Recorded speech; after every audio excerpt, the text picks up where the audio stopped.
Save. Okay. Automatic. Then, parameters. Password. 1, 2, 3, 4, 5, 6, 7, 8. Enter. And then, input. Frequency. Sample 60. Enter. And then, time interval. Set lang sa 1 minute, sir. Meron tayo dyan kuhan. Offset adjustment. May offset adjustment sa analog. Sa ano yan, sa BFD. Feedback, okay. Yun o. Dala na tayo ito sa automatic and then go to start. Yan. Tumatak mo na siya. Yan. BFD running. Bilang gumana yung kuhan kasi wala pang BFD. Ito. Sa loob may relay. So, mag-i-indicate yan. Wala lang BFD kasi mayroon feedback. Input sa PLC na running siya. Hintayin natin. Hintayin natin mga lumipat sa kuhan. Ako matagal pa mahaba pa yata.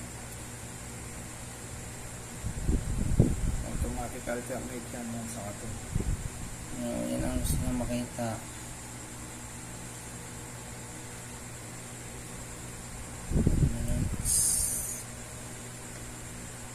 Mataraw. Yan na ito.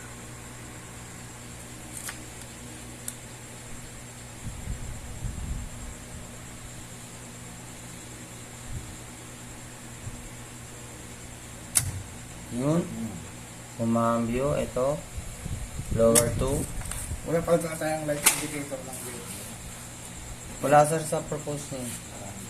Itatlo lang sa drawing niya. Okay na. Hantayin natin mag ano. Hindi kayo patalan. Hindi natin kung bago siya sa BFD. BFD. Pag umikot yung blower na yon, yung sa blower 1, then naka-designate yung BFD, ibig sabihin, bumalik na siya sa alternate niya.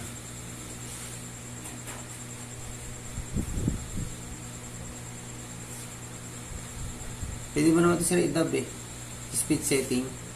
Ano mo yung video mo ulit. Edit. Tapos speed setting. Nga lang, kikain ko yung boses natin. Ayaw mo lang boses. Yan sir. Bumalik ko sa BFD.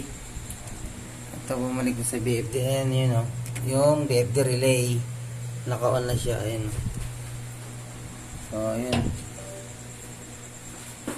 Ayun. Yan ang ating automatic.